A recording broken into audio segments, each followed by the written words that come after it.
നമസ്കാരം മലയാളി വാർത്തയിലേക്ക് സ്വാഗതം. യൂത്ത് കോൺഗ്രസ് സംസ്ഥാന അധ്യക്ഷ നിയമനത്തിൽ നിലപാട് കടുപ്പിച്ച് ഐ ഗ്രൂപ്പ്. അതായത് ലോക്സഭാ പ്രതിപക്ഷ നേതാവ് രാഹുൽ ഗാന്ധിക്ക് ഐ ഗ്രൂപ്പ് പരാതി നൽകിയിരിക്കുകയാണ്. അബിൻ വർക്കിയെ ഒഴിവാക്കിയത് നീതികേട് എന്നാണ് പരാതിയിൽ വ്യക്തമാക്കിയിരിക്കുന്നത്. സംഘടനാ തിരഞ്ഞെടുപ്പിനെ നോക്കുകുത്തിയാക്കിയെന്നും പരാതിയിൽ എടുത്തു പറയുന്നുണ്ട്. വർക്കിംഗ് പ്രസിഡന്റ് പദവിയിലേക്ക് പരിഗണിക്കാമായിരുന്നുവെന്നും പരാതിയിൽ വ്യക്തമാക്കുന്നുണ്ട്. എന്നാൽ നിലവിൽ വിഷയത്തിൽ പരസ്യ പ്രതികരണം വേണ്ട എന്ന് ഐ ഗ്രൂപ്പിൽ ധാരണയായിട്ടുണ്ട്. പരസ്യ പ്രതികരണം തിരഞ്ഞെടുപ്പിനെ ബാധിക്കുമെന്നാണ് നിലവിലെ വിലയിരുത്തൽ. പാർട്ടി വേദികളിൽ പരാതി അറിയിക്കാനും തീരുമാനമായിരിക്കുകയാണ്. മുതിർന്ന നേതാവ് രമേശ് ചെന്നിത്തല നേതാക്കളുമായി കൂടിയാലോചന നടത്തി എന്നാണ് മനസ്സിലാക്കാൻ സാധിക്കുന്നത്. ഹൈക്കമാൻഡ് നിലപാടിന് വേണ്ടി കാത്തിരിക്കുകയാണ് ഐ ഗ്രൂപ്പ്. കോൺഗ്രസ് അധ്യക്ഷൻ മല്ലികാർജ്ജുൻ ഖാർഗെയ്ക്ക് പരാതി നൽകാൻ ഐ ഗ്രൂപ്പ് തീരുമാനമായിരിക്കുകയാണ്. എന്തായാലും യൂത്ത് കോൺഗ്രസ് സംസ്ഥാന അധ്യക്ഷ നിയമനത്തിൽ ഐ ഗ്രൂപ്പ് നിലപാടുകൾ കടുപ്പിക്കുന്നു എന്ന് തന്നെയാണ് മനസ്സിലാക്കാൻ സാധിക്കുന്നത്. അതാണ് പരാതി എന്ന ഒരു ആദ്യച്ചൂട് അവർ വച്ചു കഴിഞ്ഞു. ഇനി എന്താണ് മറ്റ് നീക്കങ്ങൾ എന്നതാണ് ഏറ്റവും ശ്രദ്ധേയം. അതേസമയം ഹൈക്കമാൻഡ് തീരുമാനമാണ് നിർണായകമെന്നും സൂക്ഷ്മമായി പരിശോധിച്ച ശേഷമാണ് തീരുമാനമുണ്ടായതെന്നും മുതിർന്ന കോൺഗ്രസ് നേതാവ് തിരുവഞ്ചൂർ രാധാകൃഷ്ണൻ വ്യക്തമാക്കുകയുണ്ടായി. എന്തെങ്കിലും തെറ്റിദ്ധാരണയുണ്ടെങ്കിൽ അത് നീക്കാൻ നേതൃത്വത്തിന് സാധിക്കും. അവരെ വിശ്വാസത്തിലെടുത്ത് മാത്രമേ മുന്നോട്ട് പോകാനാകൂ. ഇപ്പോഴത്തെ പ്രവർത്തന രീതി ഇതാണ് എന്നും അദ്ദേഹം പറഞ്ഞു. കോൺഗ്രസിൽ 50 വർഷമായിട്ടുള്ളതാണ് ഗ്രൂപ്പ് ചരിത്രം. തുടക്കക്കാർ സജീവമായി രംഗത്തില്ല. പിന്തുടർച്ച അവകാശികളാണ് പിന്നീട് ഇക്കാര്യം കൈകാര്യം ചെയ്തുകൊണ്ടിരിക്കുന്നത്. പഴയ പോലത്തെ നീക്കങ്ങൾ ഉണ്ടാകണമെന്നില്ല. ചെറിയ കാര്യങ്ങൾ ഊതിപ്പെരുപ്പിച്ച് തെരഞ്ഞെടുപ്പിൽ കോൺഗ്രസിന്റെ സാധ്യതയെ ഇല്ലാതാക്കരുതെന്നും തിരുവഞ്ചൂരിന്റെ മുന്നറിയിപ്പ്. അബിൻ വർക്കിയുമായി സംസാരിക്കണമായിരുന്നുവെന്നും അദ്ദേഹം വ്യക്തമാക്കി. വിവാദങ്ങളെ തുടർന്ന് രാഹുൽ മാങ്കൂട്ടത്തിൽ രാജിവെച്ച യൂത്ത് കോൺഗ്രസ് സംസ്ഥാന അധ്യക്ഷ സ്ഥാനത്തേക്ക് തിങ്കളാഴ്ചയോടെയാണ് അഡ്വക്കേറ്റ് OJ ജനീഷിനെ ചുമതലപ്പെടുത്തിയത്. ബിനു ചുള്ളിലിനെ വർക്കിംഗ് പ്രസിഡന്റായി നിയോഗിച്ചു.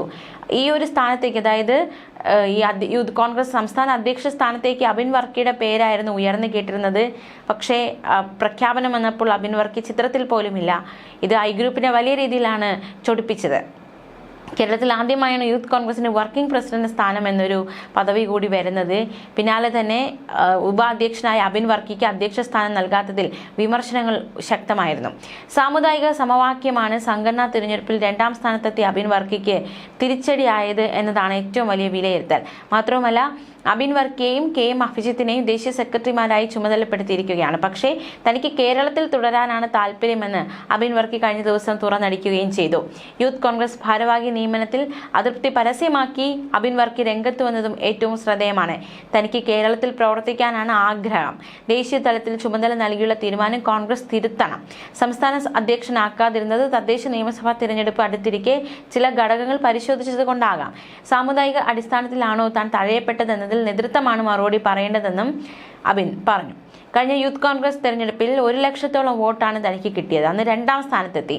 വോട്ട് ചേർക്കുന്നതിനെ ഒക്കെയായി 80 ലക്ഷത്തോളം രൂപ ചെലവായിട്ടുണ്ട്. തന്നെ കൊണ്ട് കഴിയുന്നത് പോലെ പാർട്ടി ആവശ്യപ്പെട്ട പ്രകാരം താൻ പ്രവർത്തിക്കുകയും ചെയ്തു. തിരഞ്ഞെടുപ്പ് അടുത്തിരിക്കെ കേരളത്തിൽ പ്രവർത്തിക്കാനാകണമെന്നാണ് താൻ ആഗ്രഹിച്ചതെന്നും അബിൻ വർക്കി പറഞ്ഞു. 2 മാസങ്ങൾ നീണ്ട ഗ്രൂപ്പ് പോര്, അതുപോലെ തന്നെ ഈ യുവജന അധ്യക്ഷ സ്ഥാനത്തേക്കുള്ള കസേരയ്ക്കായുള്ള വടംവലി, എല്ലാത്തിനും ഒടുവിലാണ് ദേശീയ നേതൃത്വം ഇത്തരത്തിലൊരു തീരുമാനത്തിൽ എത്തിയത്. രമേശ് ചെന്നിത്തലയുടെയും ഐ ഗ്രൂപ്പിന്റെ കടുത്ത എതിർപ്പ് അവഗണിച്ചാണ് ഈ നിയമനം നടത്തിയിരിക്കുന്നതെന്നാണ് ഏറ്റവും ശ്രദ്ധേയം. 2 വർഷം മുമ്പ് നടന്ന തെരഞ്ഞെടുപ്പിലാണ് മാങ്കൂട്ടത്തിൽ പ്രസിഡന്റായത്. ഈ തെരഞ്ഞെടുപ്പ് ക്രമവിരുദ്ധമാണെന്ന് വിജിലൻസ് കോടതിയും ഉത്തരവിട്ടിരുന്നു. രാഹുൽ മാങ്കൂട്ടത്തിൽ രാജിവെച്ചതോടെ അബിനെ അധ്യക്ഷനാക്കാൻ രമേശ് ചെന്നിത്തല ഉൾപ്പെടെയുള്ളവർ വാദിച്ചു. പക്ഷേ എല്ലാം അസ്ഥാനത്തായിപ്പോയി. ഫലം കണ്ടില്ല. വയനാട് ദുരന്തബാധിതരെ സഹായിക്കാനെന്ന പേരിൽ തൃശ്ശൂരിൽ സമാന കൂപ്പൺ അടിച്ച് ലക്ഷങ്ങൾ തട്ടിയെന്ന ആരോപണം നേരിടുന്നയാളാണ് ജനീഷ് എന്നത് ഏറ്റവും ശ്രദ്ധേയം. പിരിച്ചെടുത്ത തുകയിൽ നിന്ന് 18 ലക്ഷത്തോളം രൂപ ജനീഷ് തട്ടിയെന്ന് കാണിച്ച് AICC ജനറൽ സെക്രട്ടറി ദീപാദാസ് മുൻഷിക്ക് തൃശ്ശൂർ DCC അംഗം പരാതി നൽകിയിട്ടുണ്ട്. ആരോപണ വിധേയനായ വ്യക്തിയാണ് ഈ ഒരു സ്ഥാനത്തേക്ക് വന്നിരിക്കുന്നതെന്നതും ഏറ്റവും ശ്രദ്ധേയം. അതേസമയം അബിൻ വർക്കിയുടെ ഒരു പ്രതിഷേധം, അതുപോലെ തന്നെ അബിൻ വർക്കിയുടെ ഒരു നിരസിക്കൽ, ആ ഒരു തനിക്ക് കിട്ടിയ പദവി നിരസിക്കൽ, ഈ ഒരു വിഷയത്തിൽ പ്രതികരിച്ച് പ്രതിപക്ഷ നേതാവ് VD സതീശൻ രംഗത്ത് വന്നിരുന്നു. അബിൻ വർക്കിയെ ദേശീയ സെക്രട്ടറി സ്ഥാനത്തേക്ക് തിരഞ്ഞെടുത്തത് യോഗ്യനായതുകൊണ്ടാണെന്ന് പ്രതിപക്ഷ നേതാവ് VD സതീശന്റെ പ്രതികരണം. വിയോജിപ്പ് പ്രകടിപ്പിച്ചത് അബിൻ വർക്കിയുടെ വ്യക്തിപരമായ അഭിപ്രായമാണെന്നും നിലവിലെ യൂത്ത് കോൺഗ്രസ് യോഗ്യരായവരുടെ ടീമാണെന്നും VD സതീശൻ പറഞ്ഞു. യൂത്ത് കോൺഗ്രസിന്റെ അഖിലേന്ത്യാ കമ്മിറ്റി കൂടി ആലോചിച്ചാണ് സംസ്ഥാന ഭാരവാഹികളെ തീരുമാനിച്ചത്. തിരഞ്ഞെടുക്കപ്പെട്ടവരെല്ലാം ഒന്നിനൊന്ന് മെച്ചം. നല്ല ഒത്തിണക്കമുള്ള ടീം വർക്കോടെ പുതിയ നേതാക്കൾ യൂത്ത് കോൺഗ്രസിനെ കൂടുതൽ മികവോടെ മുന്നോട്ട് നയിക്കുമെന്നാണ് പ്രതീക്ഷ. എല്ലാവരുമായും വ്യക്തിപരമായി നല്ല അടുപ്പമുണ്ട്. എല്ലാവർക്കും ആശംസകളെന്നും വി ഡി സതീശൻ കൂട്ടിച്ചേർത്തു. പാർട്ടിക്ക് വേണ്ടി തല്ലുകൊണ്ട കണക്കുകൾ നിരത്താനാണെങ്കിൽ ഇനിയും ഒരുപാട് ആളുകളെ കുറിച്ച് സംസാരിക്കേണ്ടി വരും. പാർട്ടിക്ക് വേണ്ടി നടത്തിയ സമരങ്ങളിൽ പോലീസ് കേസെടുത്ത വേറെയും ഒരുപാട് ആളുകളുണ്ട്. 250-ലേറെ കേസുകളുള്ളവർ പൊതുപ്രവർത്തനം തുടരുന്നുണ്ട്. അതുകൊണ്ട് ഇത്തരം വ്യക്തിപരമായ അഭിപ്രായങ്ങളിൽ കൂടുതൽ സംസാരം ആവശ്യമില്ലെന്നും വി ഡി സതീശൻ പറഞ്ഞു. ദേശീയ സെക്രട്ടറിയായി നിയമിച്ചതിൽ അതൃപ്തി വ്യക്തമാക്കി അബിൻ വർക്കി മാധ്യമങ്ങളെ കണ്ടിരുന്നു. ഇതിനു പിന്നാലെയായിരുന്നു പ്രതിപക്ഷ നേതാവ് തന്റെ നിലപാടും വ്യക്തമാക്കിയത്. തന്നെ കേരളത്തിൽ തുടരാൻ അനുവദിക്കണമെന്നായിരുന്നു അബിൻ വർക്കിയുടെ ആവശ്യം. കാലങ്ങളായി യൂത്ത് കോൺഗ്രസിൽ പ്രവർത്തിക്കുന്നുണ്ട്.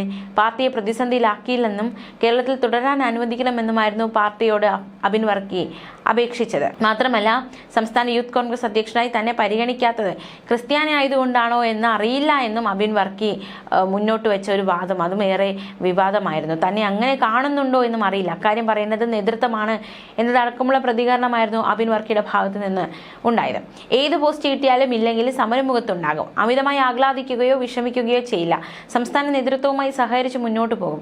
യൂത്ത് കോൺഗ്രസ് ദേശീയ നേതൃത്വമാണ് തീരുമാനമെടുത്തത്. രാഹുൽ ഗാന്ധിയോട് കടപ്പാടുണ്ട്. തിരഞ്ഞെടുപ്പ് പ്രക്രിയയിലൂടെ 1,70,000 വോട്ടുകൾ നേടാനായി. പാർട്ടി സമരം ചെയ്യാൻ പറഞ്ഞപ്പോൾ അത് ചെയ്തു. ജയിലിൽ പോകാൻ പറഞ്ഞപ്പോൾ പോയി. തനിക്ക് മേൽവിലാസം ഉണ്ടാക്കി തന്നത് പാർട്ടിയാണ്. അതിന് കളങ്കമുണ്ടാകുന്നതൊന്നും ചെയ്യില്ല. വരുന്ന തിരഞ്ഞെടുപ്പോൾ കോൺഗ്രസിന് പ്രധാനപ്പെട്ടതാണ്. കേരളത്തിൽ പ്രവർത്തനം തുടരാനാണ് ആഗ്രഹിച്ചിരുന്നത്. നേതാക്കളോട് കേരളത്തിൽ തുടരാൻ അവസരം തരണമെന്ന് അഭ്യർത്ഥിക്കുന്നു.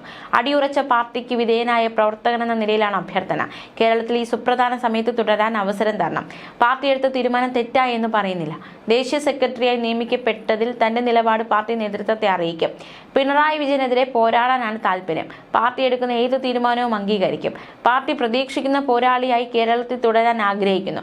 നേതാക്കന്മാർ എടുത്ത തീരുമാനം വന്നപ്പോൾ തന്നെ കേരളത്തിൽ തുടരാൻ അനുവദിക്കണമെന്ന് താൻ അപേക്ഷിച്ചതാണ്. യൂത്ത് കോൺഗ്രസിലെ എല്ലാ പ്രവർത്തകരും എല്ലാ പദവിക്കും അർഹരാണ്. മതേതരത്വം മുറുകെ പിടിക്കുന്നവരാണ് എല്ലാവരും. KM അഭിജിത്തും പരിഗണിക്കപ്പെടേണ്ട ആളാണെന്നും അബിൻ വർക്കി പ്രതികരിച്ചിരുന്നു. എന്തായാലും ഐ ഗ്രൂപ്പ് പരാതിയുമായി മുന്നോട്ട് പോകുകയാണ് അബിൻ വർക്കിയെ തഴഞ്ഞതിൽ. എന്തായാലും ഈ ഒരു പരാതി ഏത് രീതിയിലാണ് കലാശിക്കുക, ഇനി നേതൃത്വത്തിന്റെ ഒരു തീരുമാനം എന്താണ്, അവരുടെ ഒരു പ്രതികരണം എന്താണ് എന്നതടക്കമുള്ളതൊക്കെ ഉറ്റുനോക്കുകയാണ്. ന്യൂസ് ഡെസ്ക് മലയാളി വാർത്ത.